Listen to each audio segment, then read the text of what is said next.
las diarreas de tipo infeccioso, pasemos a otra prueba que se hace en el laboratorio muy útil para determinar agentes infecciosos. Vamos a hablar del coprograma. El coprograma es una prueba que es muy completa porque además de incluirme el examen en fresco que es el coprológico, vamos a hacer otra serie de pruebas bioquímicas que me van a orientar también hacia el tipo de agente que me está causando la infección.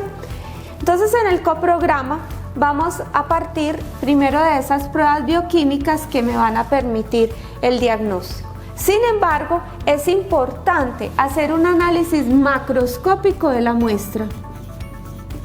Ese análisis macroscópico va a permitirme identificar hallazgos que son importantes en la clínica del paciente. ¿Cuáles son esos parámetros que son interesantes? La presencia de moco, la presencia de sangre, la presencia de parásitos o parte de parásitos que sean macroscópicos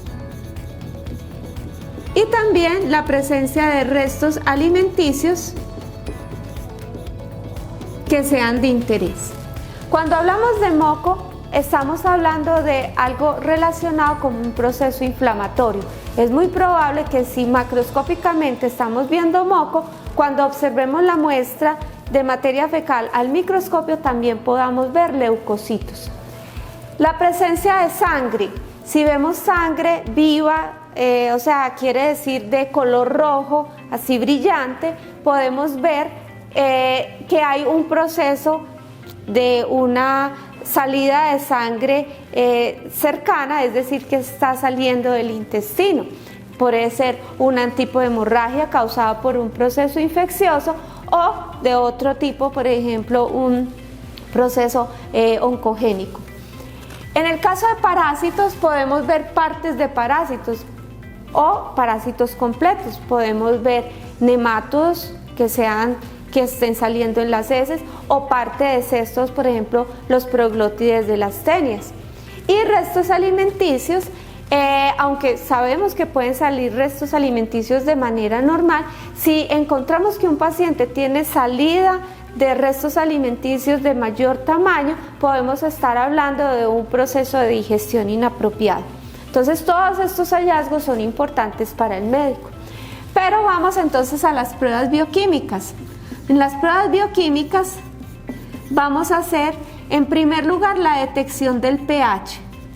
Para la detección del pH también vamos a encontrar que hay microorganismos que me van a alterar el pH del paciente en sus heces. El pH normal puede ir entre 5 y 8. ¿De qué va a depender? Del tipo de dieta del paciente. Entonces, considerando la alimentación del paciente, vamos a saber cuál es el normal dentro de este rango. El paciente va a manejar siempre un tipo de pH promedio. ¿Qué otra prueba podemos hacer? La detección de azúcares reductores. En la presencia de azúcares reductores me habla de que si la prueba me va a dar positiva, estoy en presencia de un paciente que posiblemente no tiene la capacidad de metabolizar los azúcares. Entonces, lo que hace es acumularse en estos azúcares y me va a desencadenar un proceso de diarrea en el paciente. Sin embargo, hay infecciones bacterianas que también me van a producir una alteración de lo que son azúcares reductores. Entonces, vamos a tener que la prueba, cuando es negativa, me va a dar un color azul y la prueba positiva me va a dar un color naranja. Y dependiendo de la intensidad de ese color naranja, se informa por cruces, que va desde una cruz hasta 3 cruces. También tenemos la detección de sangre oculta. La sangre oculta en heces es muy importante. No siempre de manera macroscópica veo la presencia de sangre. A veces esta solo vamos a encontrar por pruebas específicas. ¿Cuál es la importancia de una sangre oculta en un paciente? Primero, puede ser un proceso infeccioso que le está desencadenando al paciente microhemorragias y de esas microhemorragias vamos a encontrar sangre en las heces. Pero en otras ocasiones también procesos oncogénicos, es decir, que el paciente tenga de pronto un cáncer, tenga un proceso inflamatorio grave, entonces vamos a tener también la presencia de sangre oculta. O sea, es un indicador no solo de tipo infeccioso, sino que también puede orientar al paciente, si no encuentra ningún origen infeccioso, pensar en otro proceso patológico. Y vamos a tener ya las pruebas microscópicas. En el microscopio, prácticamente lo que debemos hacer es el examen coprológico. Entonces, el examen coprológico, la definición va a ser un examen en fresco de la materia fecal, es decir, un examen tal cual como está la muestra del paciente. ¿Cómo se hace un examen coprológico? En un portaobjetos vamos a colocar una gota de solución salina isotónica y una gota de Lugol. De la muestra del paciente, la cual debe ser fresca, vamos a tomar con un palillo, homogenizamos esa muestra y luego vamos a venir y la vamos a mezclar primero con la solución salina, de tal manera que la preparación no quede ni muy pequeña, ni muy clara, ni muy densa, y encima le vamos a poner un cubreobjetos. Luego tomamos muestra y la vamos a mezclar con el Lugol y también le vamos a poner un cubreobjetos. ¿Cuál es la utilidad de cada una de estas preparaciones? En la solución salina yo puedo ver las formas móviles de los parásitos. Es decir, puedo ver trofozoitos, puedo ver larvas y estructuras que sean indicadores de que allí también están los parásitos. En el Lugol me va a definir las estructuras. Y me refiero a las estructuras, es que me permite ver muy bien tanto los quistes y trofozoitos en el caso de los protozoos, como los huevos, las larvas o inclusive adultos en el caso de los helmintos.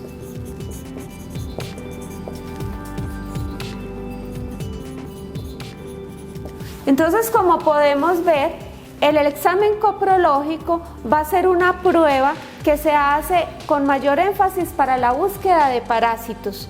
Entonces, fundamental que esa muestra sea llevada rápidamente al laboratorio, porque si no es de esa manera, las formas móviles del parásito van a perder esa movilidad y ya no las voy a identificar fácilmente. Además de que se me van a cambiar las características de esa muestra y no voy a ver realmente lo que el paciente tiene. Y en el caso del Lugol también me va a permitir ver todas esas estructuras de los parásitos, orientándome hacia un agente que es de tipo parasitario, y no me va a servir esta prueba para hacer diagnóstico de infecciones bacterianas. Entonces ahí es muy importante tener esa claridad de cuándo se ordena el coprológico en el diagnóstico. Así, el coprograma, como vemos, tiene estas diferentes pruebas, tanto el análisis macroscópico, las pruebas bioquímicas y el examen microscópico, que me va a permitir la detección también de parásitos. Y como les mencionaba, vamos a ver que habrán otras pruebas que me van a permitir ya el diagnóstico de virus y también otro tipo de agentes infecciosos. Comenzamos con la demostración del coprograma. Recordemos, en el coprograma es fundamental hacer el examen macroscópico de la muestra. La muestra se debe llevar inmediatamente al laboratorio para tener mayor confiabilidad en lo que observamos en la muestra y para diagnóstico del paciente. Se observa el aspecto de la muestra y la consistencia, si es líquida, si es blanda, si es dura, y dependiendo de esos aspectos pues van a ser indicadores para el paciente. Luego vamos a destapar el recipiente y con un palillo podemos determinar si hay presencia o no de moco. Recordemos, el moco se relaciona con proceso inflamatorio y también si hay evidencia de sangre presente en la muestra. Ahora vamos a pasar a las pruebas bioquímicas. En primer lugar vamos a hacer la prueba del pH. Recordemos que para la prueba del pH vamos a utilizar parte de la muestra, la vamos a mezclar con solución salina.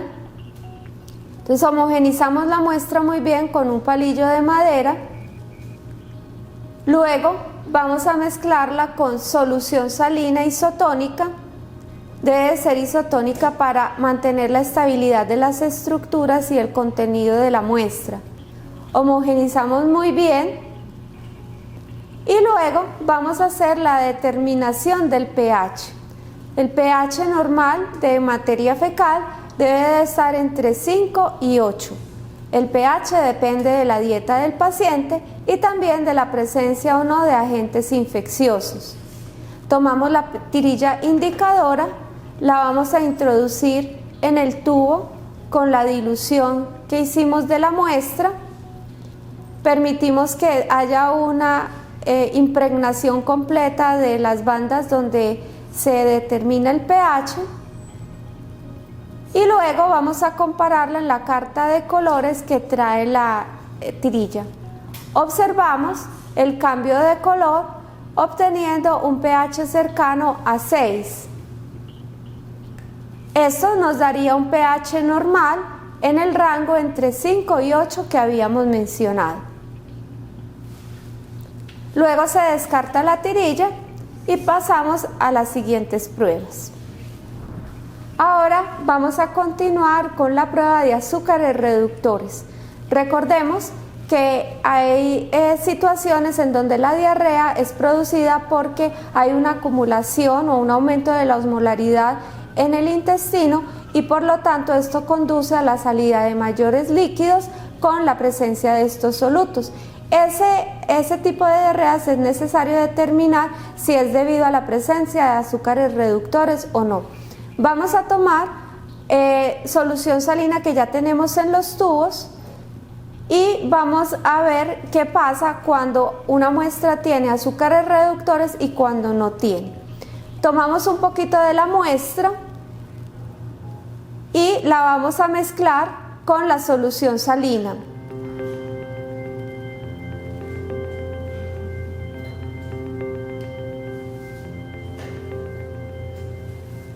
Hacemos una homogenización de la muestra para poder tener una suspensión.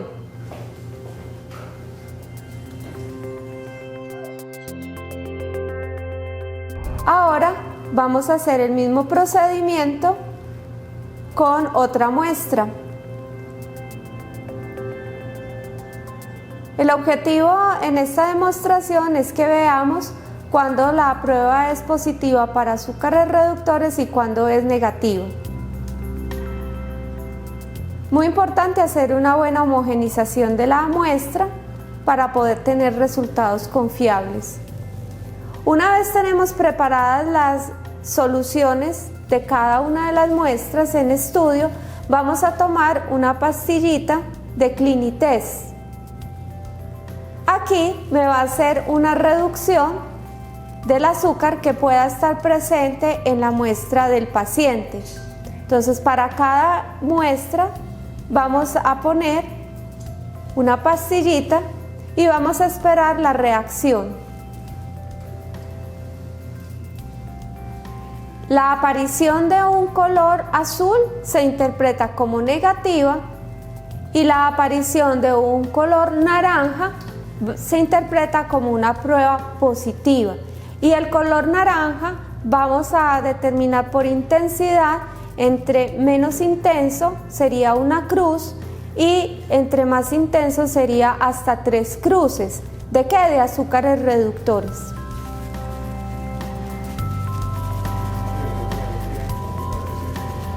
Pasados 2 minutos después de haber agregado la pastilla, vemos la interpretación de los resultados. Observemos el color naranja, el cual me va a indicar una prueba positiva para azúcares reductores y en color azul una prueba negativa.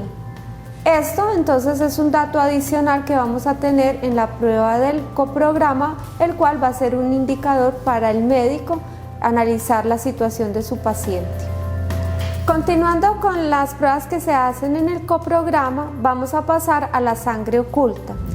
Es importante en el paciente que a veces de manera macroscópica no vemos la salida de sangre.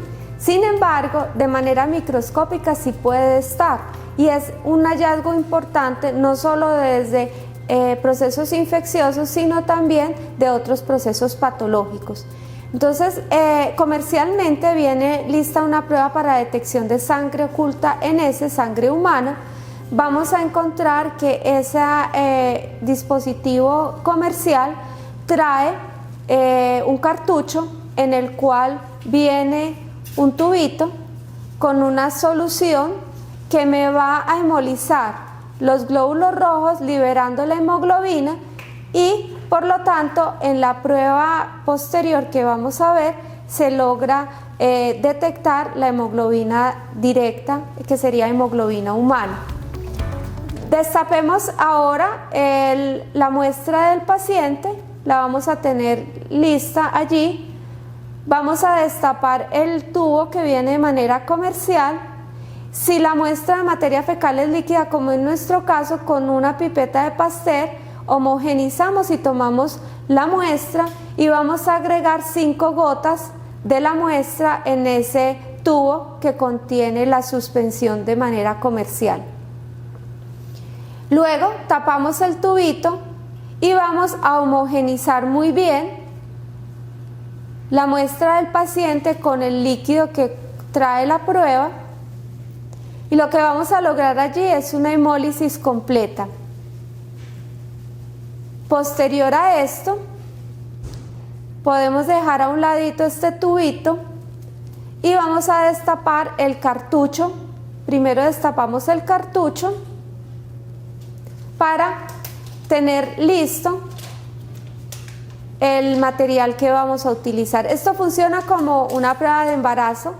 Tenemos un pocito donde se coloca la muestra diluida del paciente y luego por capilaridad vamos a tener un recorrido de la hemoglobina del paciente que se va a encontrar con el anticuerpo y me va a dar una reacción positiva en la mitad del dispositivo del cartucho.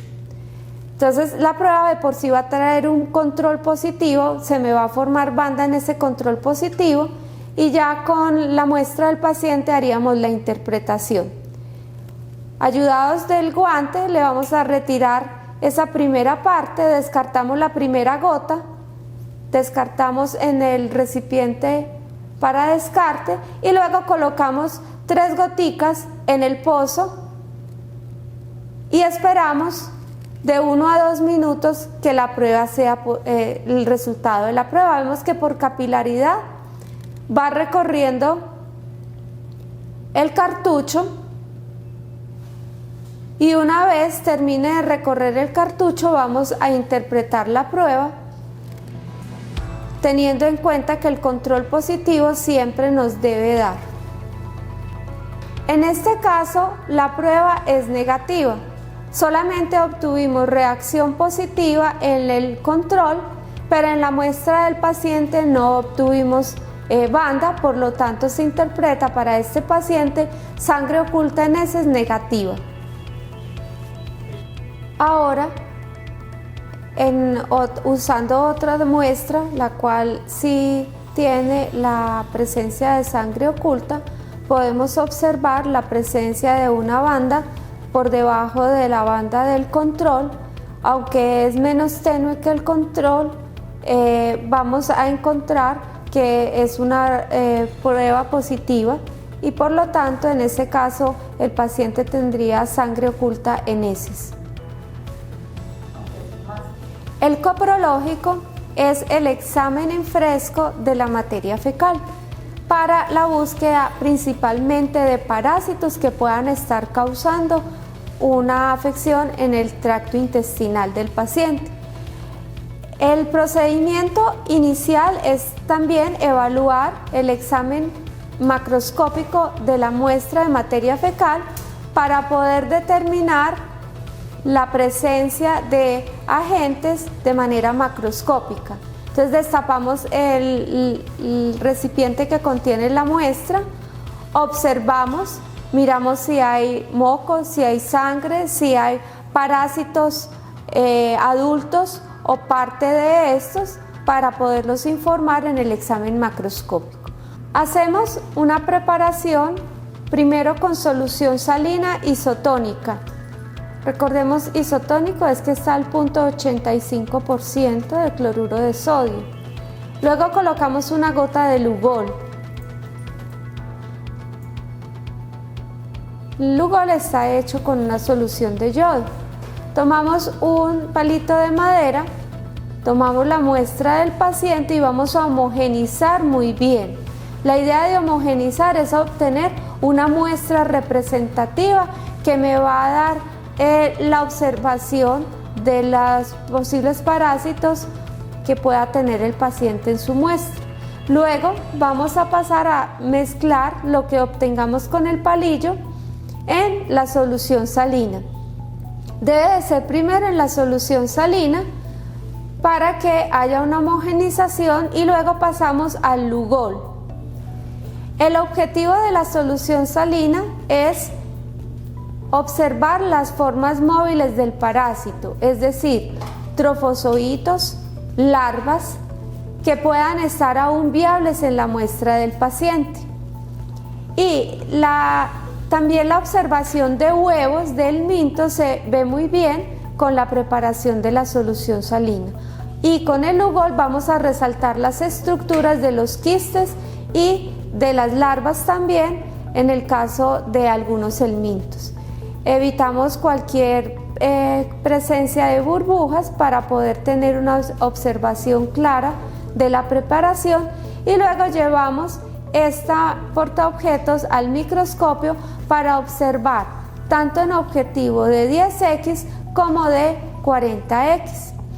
Y allí vamos a buscar las estructuras de los parásitos, pero también podemos observar todos los componentes de los residuos del metabolismo del paciente, como restos celulares o almidón o cristales que hacen parte de una dieta normal.